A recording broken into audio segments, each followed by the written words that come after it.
Professor Hervey, whether you could set out the legal context and background about what no deal means in practice. Thank you, Sarah. I'll do my best. So currently, health and social care in the UK and in all of the UK, including its devolved region nations, is deeply integrated with the European Union. So everything to do with the way that, pretty much everything that to do with the way that we organise health and social care has something to do with our membership of the European Union. The people who work in health and social care, the products that we use, the structures that we use, safety, all of those kinds of things, research, all of those kinds of things. And all of that integration is underpinned by European Union law and the way that European Union law takes effect in our domestic legal system. If we leave the EU with an agreement, a withdrawal agreement, then that will be the legal basis of the way in which we leave the EU.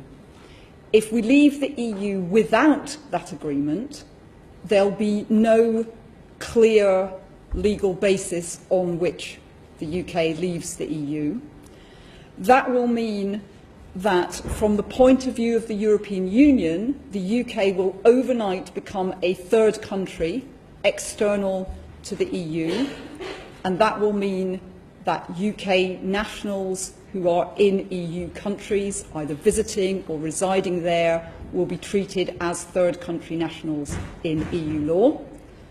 Those people who have long-term residence status have some rights in EU law, including to basic health care, but everybody else has no rights in EU law. So let's say a pensioner who retired to Spain a couple of years ago will have to rely on Spanish law to know what their entitlements are to health care.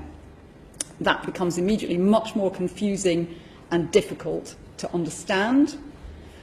All of the administrative systems that support interaction between the UK and the EU will cease to be functioning because we don't have that legal underpinning for those administrative systems.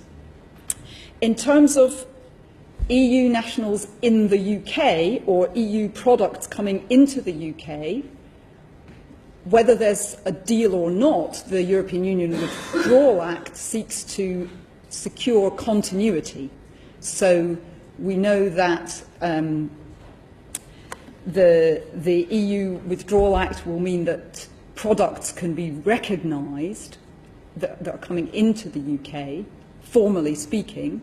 What we don't know is about the practicalities of how those products will reach the UK, because anything that has to do with a cross-border element can't be unilaterally legislated for in the UK.